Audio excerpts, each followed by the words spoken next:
I do it now, I'll save £5,000.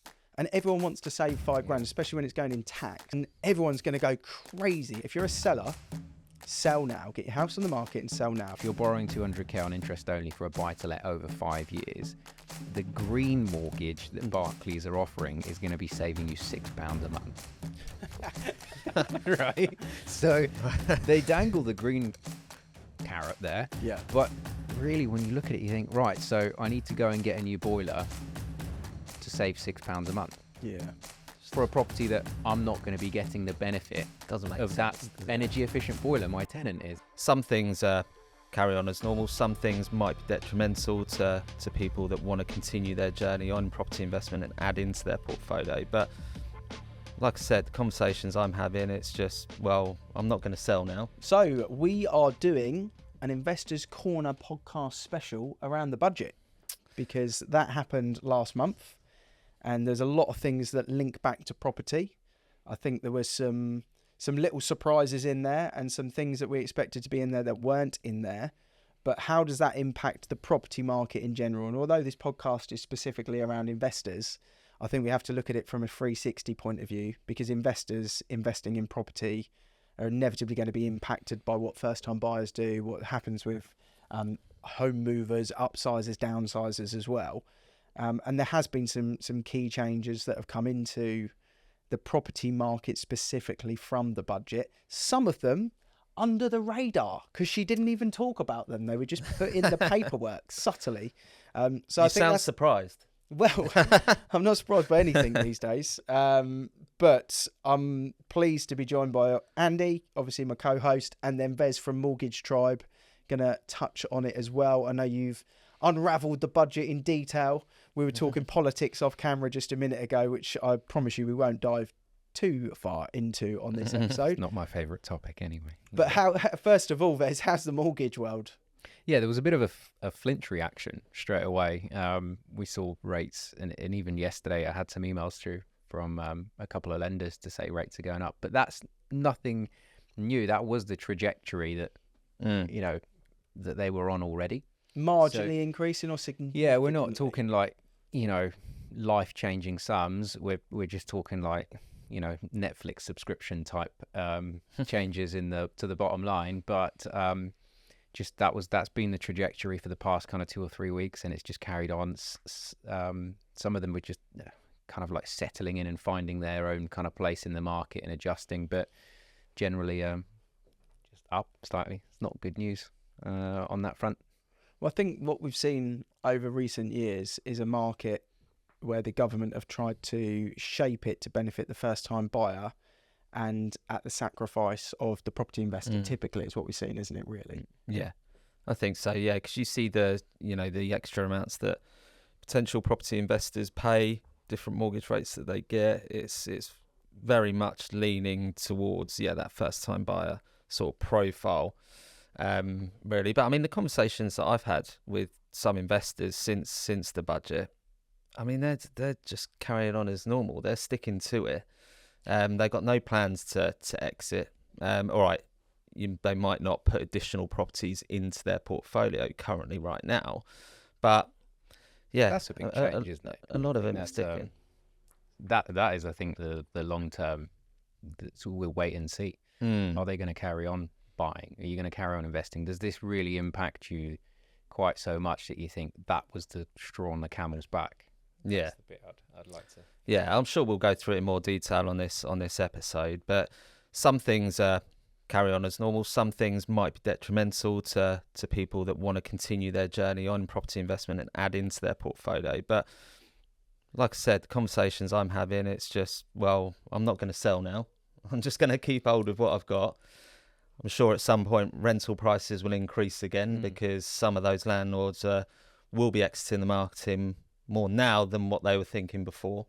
So the returns on buy to let rental properties, they'll be pretty good further on down the line. But you always get your people that don't necessarily think that way and want to put their money into something else.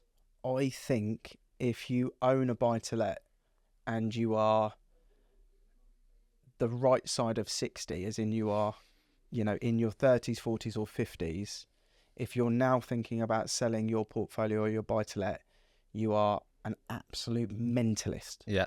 An absolute mentalist. I think anyone all of a sudden should realise the value they've got by not having to spend money on the tax. And I think if you sold your portfolio, your property now without a strategic retirement plan in play, as in you are retiring, you don't care, you're going to pay the capital gains tax, you just want the equity, you want to go and blow it on a 365-day cruise around the world or whatever because you've earned the right to do so. If you're not in that point, I think it would be madness to sell your buy-to-let now, because to go back in and enter, which inevitably you will do, I'm 41 this month. If I sold my buy-to-lets, I'm going to enter the market again at some point, and it's going to be very expensive for me to do so. And I'm privileged with the fact that I bought mine pre the 3% surcharge that was put on obviously a couple of years ago. Now it's 5%.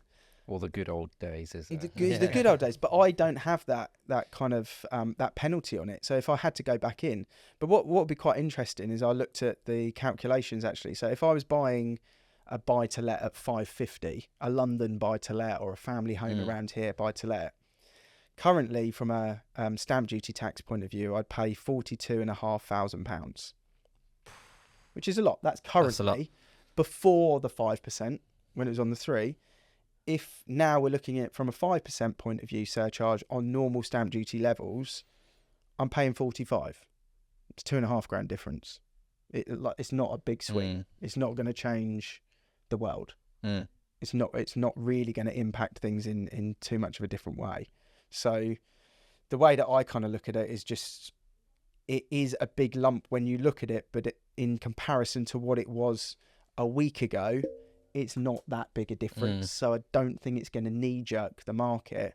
Where the market is going to be knee-jerked is actually, ironically, with first-time buyers, which is the people they've been trying to support, or the Conservatives were trying to support, all the way leading up to now, and they're the ones that are going to get a massive slap in the face on the 1st of April with the stamp duty changes. And this is unspoken about at the moment, because verbally she didn't discuss this.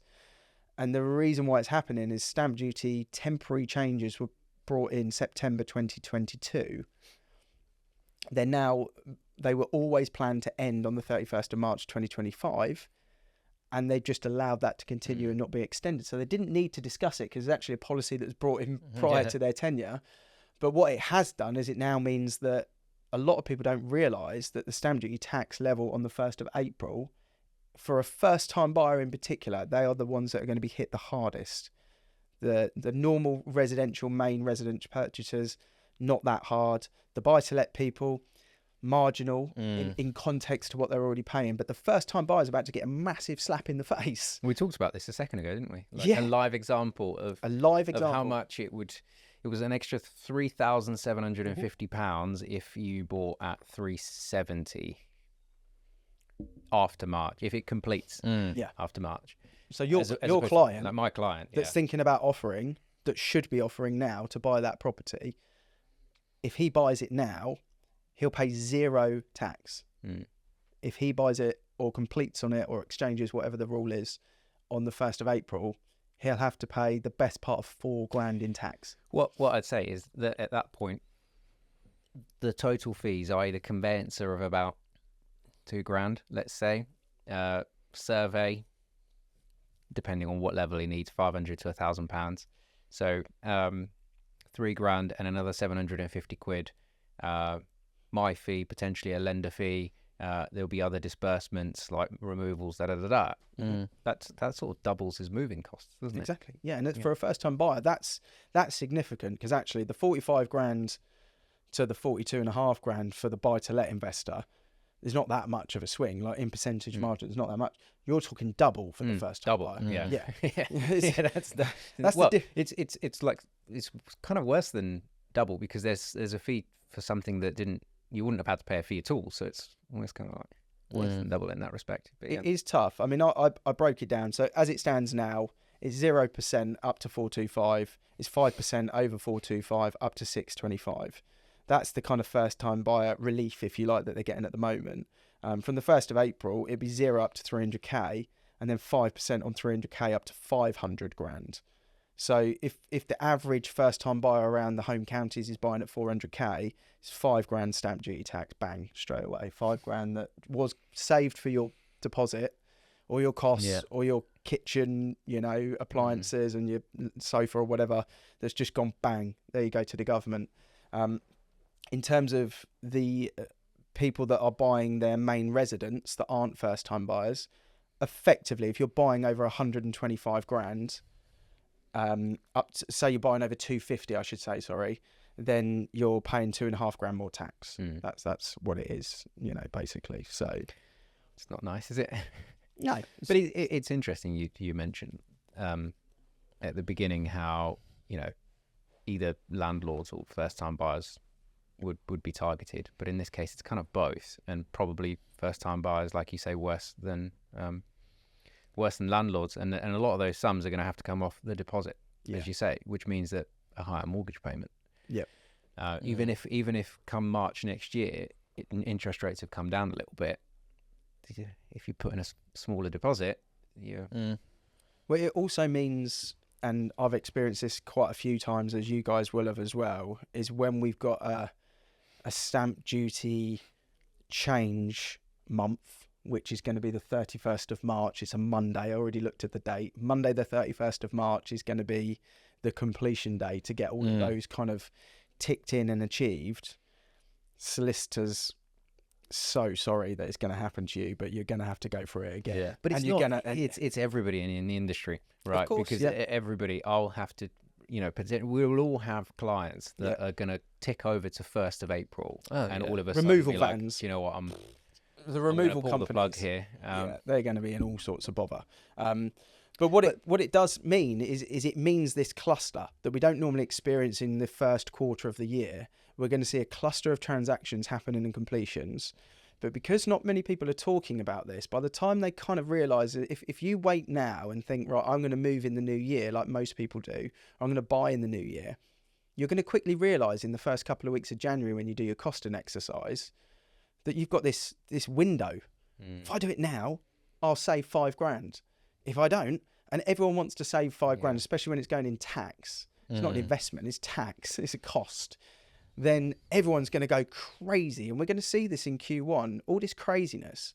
So there's 2 ways of looking at it. If you're a seller, sell now. Get your house on the market and sell now, because you're going to get the best price, fast, with the best buyer that's committed, because they can't delay. The buyer can't delay, or the buyer can't get to the 1st of February and pull out. It just doesn't happen. The fall through ratio is so minimal, and we've seen it over the last 5 or 6 times that it's happened. If you're an investor, different conversation. I'll come back to it because there's a time to strike here. But if you are the seller, now is the best time to do it. If you're the buyer, the best time is to do it now. If people are waiting for January to make a move, bring it forward. If people are waiting for the summer next year, if you've got school terms to think about, just bring it forward, because you've got the opportunity to save a lot of money. And if we look at the average chain of 4 links in it, there's probably 30, 40, 50 grand in tax to be saved per chain. Are you surprised they didn't extend the first time buyer stamp duty relief?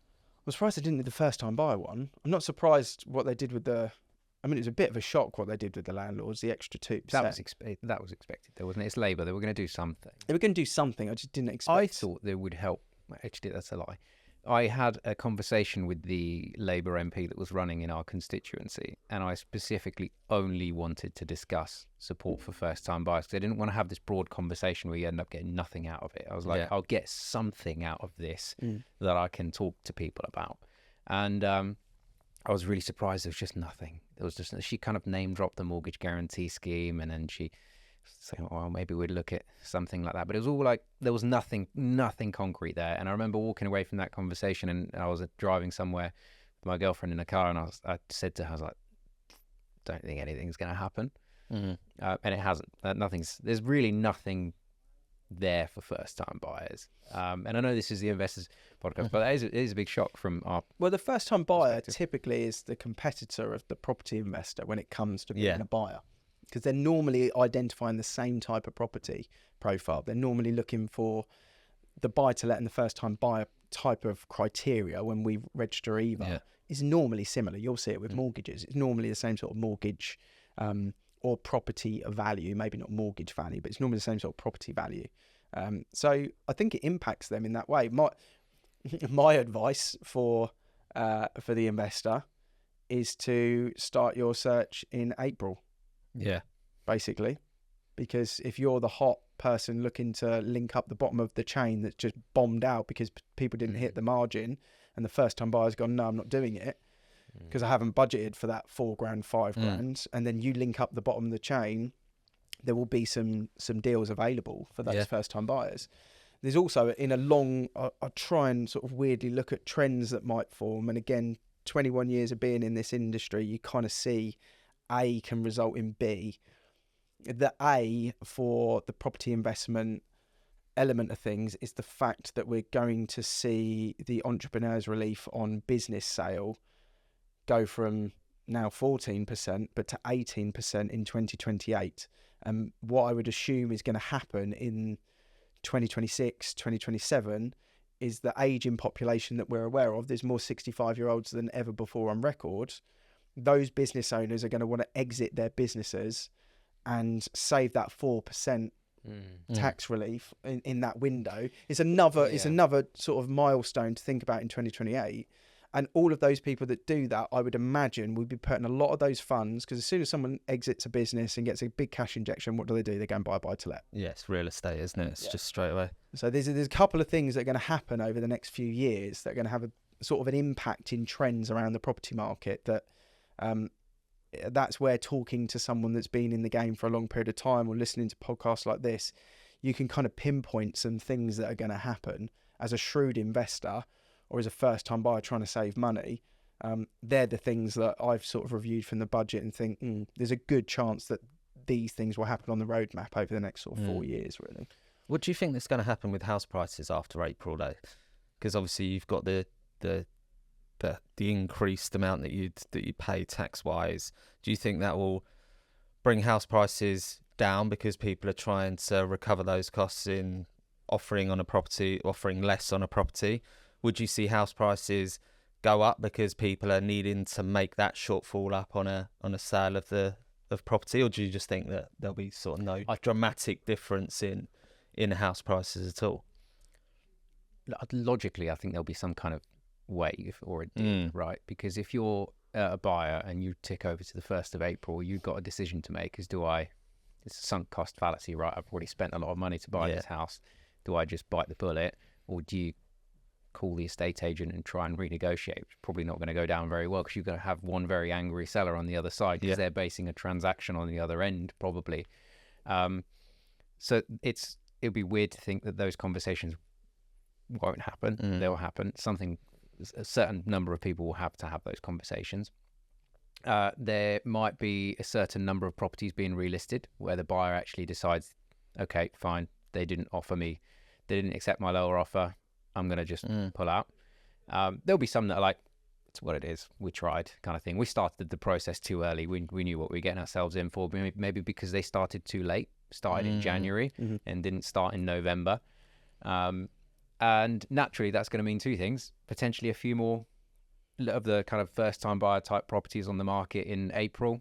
And then until that kind of clears out over like 4, 5, 6 weeks, maybe there'll be a bit of a dip. But I don't think, if you look at the trend with the property market, it's just so resilient that once that backlog is cleared out, then it just carries on churning. So provided that nothing really wacky happens in world politics, which is always then it will recover. It always seems to recover. But I think it'd be weird not to expect a little blip of some sort. Strangely, I think you'll be more impacted by mortgage rates than it will that stamp duty transition, because mortgage rates, that is the trend on affordability more than the 5k tax or whatever it may be. You're going to end up paying a lot more probably on the lifetime of the mortgage whilst you've got it for that property. But also what happened with the last one, when we had the 15 grand tax holiday saving up to 500k for people, that year we saw nearly 1.6 million transactions happen that year. and the average year is about 1.2. So we saw 400,000 people bring their move forward that hadn't planned to bring their move into that year forward. And then what happened is it dropped down to 1 million. So there was a huge deficit of supply, and the mortgage rates were still really strong at that point. So actually what happened was, where we thought, oh, there's going to be this lull after the stamp duty holiday, it was actually the opposite, because there was just less available, which meant supply and demand kicked in. Then we saw mortgage rates go up, which meant purchasing power went right down, and that's when we saw the prices drop, and then they leveled back out. So I actually think in April through to the summer, we'll see a lot of people bring their move forward, is what they should do. Whether they do or not, I don't know. But if they do bring their move forward, we might see less properties for sale. And then depending on what happens with buyers, depends on what happens with mortgage rates at that point a little bit more. Because if all of a sudden the banks go, right, new financial year, Jesus, we haven't registered any new buyers, we're not doing a lot of AIPs. And all of a sudden it's like, right, okay, well, there's not much on the market. We need to somehow create our financial year. Then the inevitability is that rates are going to get more competitive, and that might entice more people into the market. And they might look at it and go, right, I've got to shell up $5,000 more, but I'm saving £250 a month on my mortgage because it's got cheaper. That will impact it more. I don't know what will happen because we're 5 months away. But if less people are putting their house on the market in April, May, June, July, and the buyer level stays the same, well, then prices will increase. Because there's less stock and it's still as competitive. If people pull out because nothing happens with mortgage rates and they decide they haven't got the funds to stump up for stamp duty, so the buyer levels reduce at the same rate as the stock levels reduce, they'll stay the same. If buyers drop further because they're like, Jesus, it's got really expensive now, and stock levels kind of didn't really change, then prices will reduce. So it is all dependent on both of those strings being pulled or propped up. It just depends what happens, really. So we don't know. Mortgage rates, any clue what's going to happen in 5 months, Wes? January is always a really competitive month. A lot of lenders will sharpen the pencil normally. What happens this January, obviously, we don't know. But we've got, in a couple of days, we've got hopefully, fingers crossed, an adjustment to the base rate. Obviously, again, we don't know until the committee votes. And then we've got one more again before the end of the year. So if those two go down, then I think you're going to have potentially a really strong offering on January. Obviously, if you are starting that move now, so that client we were discussing at the beginning, if we lock in that mortgage rate now, get in that application in, get the mortgage rate offered, the mortgage product offered, rate locked in. If come January there's a lower rate with that lender, and we're hoping that there will be, we can swap that out anyway. So it's not like if you start the process early, you're going to miss out on those rates unless you get an unbelievable solicitor that gets everything done in this year, which is now starting. The clock is ticking. We know that there's about 6 weeks, isn't there? That's very unlikely. So there's a good chance that we'll see a drop in rates then. I do think that will end up plateauing throughout next year. I think it's unlikely that we'll be looking at ones and twos for a long time.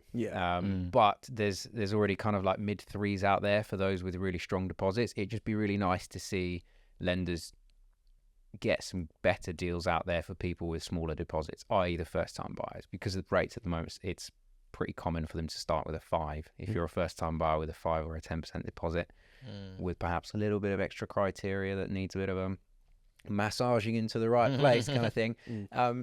Then there's just not many great deals for you. And it's sad because they read, oh, there's a 3 point something here, and they come and talk to you, and then you first rate you discuss with them is like a 5.1. Why am I not getting that?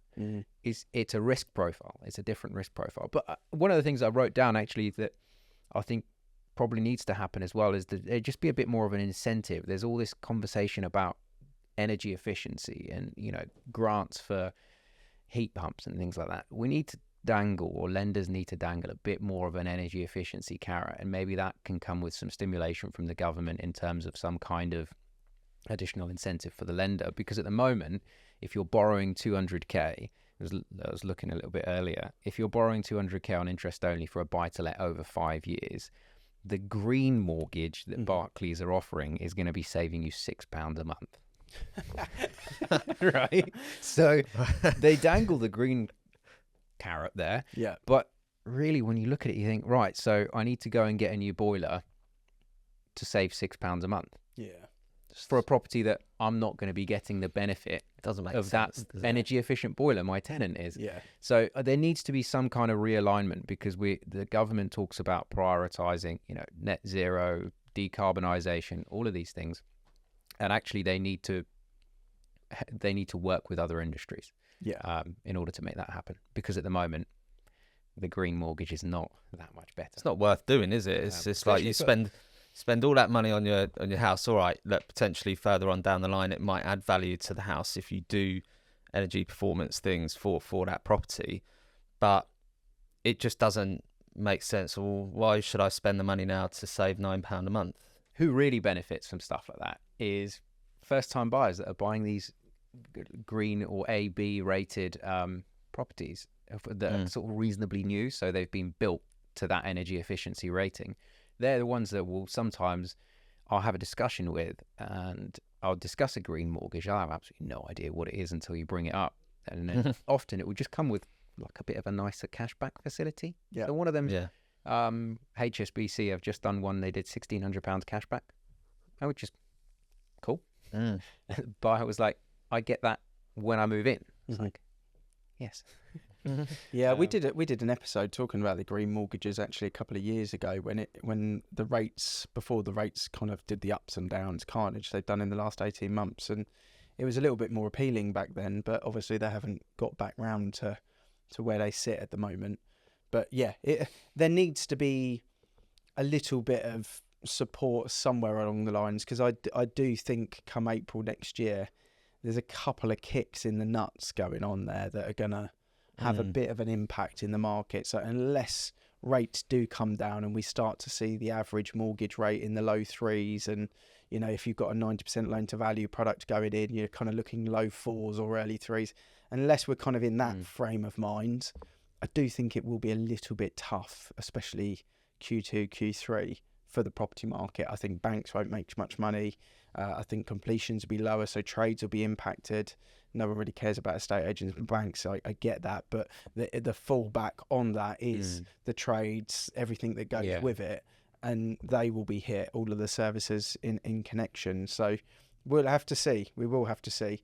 I mean, is it changed the conversations you've had with investors over the last week? Have you spoke to many? No, I mean, I've spoken to a few, but like I said at the beginning of the episode, their plans are just to carry on as normal and just forget about what's just been said in the budget and not really worry about it, because they're in a position to do that. Now, you may have other investors that aren't in position to do that are under pressure and financially, but like you said, the margins, when you talk about it and you break it down like you did earlier, it's like, what's an extra $2.5 grand? It's not that. We're not talking massive amounts of money here. We're talking about small margins. So look, like I said, whether you'll get people adding to their portfolio, I'm not too sure.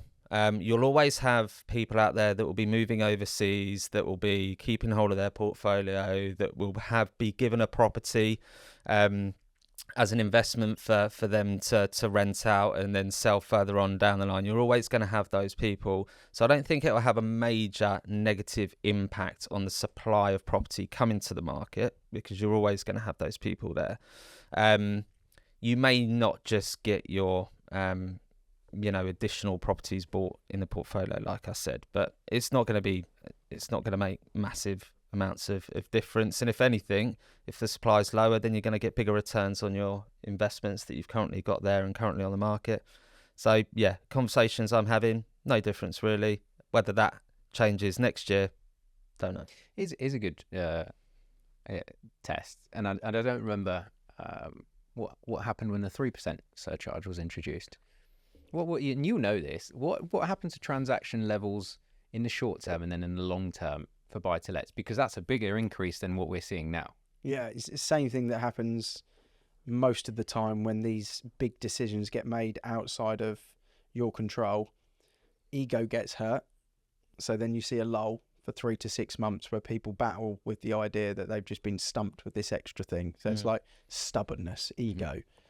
And then it's just the new normal when logic kicks in. That'll be the same. And then rent prices go up 100%. Well, this is the other thing. When you look at the trends and how things fall down, is if there's less first-time buyers that can make the move next year because they've now got to save for another year, another $5,000. Well, those first-time buyers are tenants. Yeah. So there's going to be an excess of tenants in there. And if there's no buy-to-let buyers, or not no, but if there's lower buy-to-lets, if you've got more tenants and less buy-to-lets being acquired, then what we're going to see? Well, we're going to see a burst in further inquiries in rental properties, which has the supply and demand competitive pricing that goes on. So if I was putting my money anywhere, we'll get back to 10% increases on prices for rentals next year. Oh, easy. You know, easy. If we look back over the last 6 years, average inflation on rentals has been around sort of 8%. So you think next year, when there's lower supply, probably, obviously I can't guarantee that, it's probably going to happen though, you'll have more tenants that potentially can't afford to get their first time, that first property, because of that extra money that we were talking about earlier that they need to pay, and it's going to dig in there to deposit it, and they might not have bank of mum and dad that will be able to lend them that extra money, so they're going to stay put with their rental their rental costs probably increasing. So now that's going to have another effect on their outgoings, so they can't potentially put as much as they would do in a savings account or something like that. And because the supply is low, you will see those 10% again. And that's why I said, if you're an investor, you've got to buy to let, keep hold of it, because the returns you're going to get compared to now and compared to next year is just going to be greater. So there'll be more money there to use, or to make, sorry. I think the bigger thing is for investors out there is they're more concerned about the Renters' Rights Bill and about EPC upgrades and how they need to potentially do that to meet the government requirement if it's ever going to take effect, that every property's got to be EPC rating of C. I think they're more worried about that than really what the budget was saying. I'm going to misquote the budget here and pull out a figure. I think it was about 3.5 billion allocated for energy efficiency improvements, and it was a bit vague because I don't think they've specified how that money's going to be distributed. Like, what is it? But it was there, as in it was allocated in the budget. Yeah. So do you think there'll be some grants, maybe?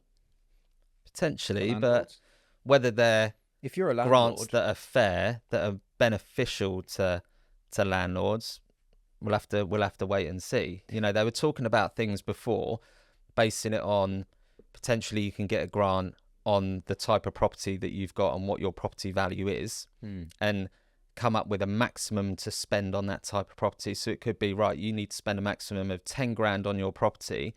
If it still doesn't meet the EPC ratings, well, you've spent your 10 grand and it might have gone up a little bit. So you've improved that property. Yeah. Or it could be that if you've got an apartment that's worth 200 grand, then you need to spend 2 or 3 grand on that property to try and fix it. So they may come out with something like that. They may not. Yeah. Again, it's something that was talked about years ago that said that it was going to come into effect. Then they changed their mind again. Now it's not being spoken about again. I'm sure it will be spoken about again in a year's time or something like that. More than likely, it'll probably change again. The answer is to just not worry about it. just ignore it. Because things can change all the time. The reason I bring it up is that it was allocated in that budget. Whether it gets spent or not is a different question. But if you're thinking, all right, maybe there's a chance that if I do have to spend an extra 3.5, 4, 5, 6, 10 grand on that stamp duty, there's a chance that you get something in return at some point, and you get that property to a more energy efficient state, which helps the tenant, helps you as a landlord because you can save £6 a month. And there's perhaps a little bit of give there, not just take. Whether or not, obviously we can't guarantee it, but whether or not they factored that in and just communicated it really poorly in the budget to their ideology being, right, we're going to charge landlords more to enter, but there's going to be a bit of give because we recognise a lot of those properties are very drafty and they need improvement, and there's a lot of old boilers kicking about, and we need people to get those homes up the energy efficiency ratings. Maybe that's part of the school of thought. So actually, we need to It's a very nice, optimistic way of looking at it, Vez. I've been working on that. I've been working on that. We will have to see. I mean, that's the main property takeaways from the budget. It's always great to touch base on what's going on in the mortgage world as well with you and Tom from Mortgage Tribe. I think for landlords out there that have got their properties rented, that are thinking, what is my strategy for next year? I think it's making sure you keep tabs on what is going on with the finance world, obviously, but I think it's also making some core decisions around how your property is managed and making sure that, especially if you're doing it on your own, there's a lot of things that are moving and changing. We've seen government change. We've got base rate talks have changed. We've got stamp duty change and all the compliance that goes alongside property management. So I think if you are managing your property on your own at the moment, now's probably a good time to reassess whether you want that full-time job. And let's be honest, there's going to be some landlords that are going to be made an example of by Labour for not doing the right things and not adhering to compliance. And that would be my corner of the investors world that I would be most concerned about, is the people that are managing the properties themselves. So that's not a sales pitch, it's more a warning to go and speak to someone like Andy and have a proper review of what you're doing there. And I think also make sure that you're getting enough value from your agent if you do have your property under management, because really there is a duty of care to keep you updated and be aware. I know you send out every Friday to all of your landlords an update, a blog, a letter from Andy of what's going on. Just make sure you've got those touch points and you're getting value from your agent. And if you want to have a chat with Vez about what's going on with buy-to-let rates, normal rates, and we haven't touched on second-time purchase arrangement fees at the moment. I know they were up at 7% a few months ago. I don't know what they sit at the moment, but that will be on the next episode. Or speak to Vez if you want to find out, because that has to go in your cost calculations as well. So great episode, really enjoyed it, lots of value. And if anyone needs us, you know where we are, and we'll be back next Friday.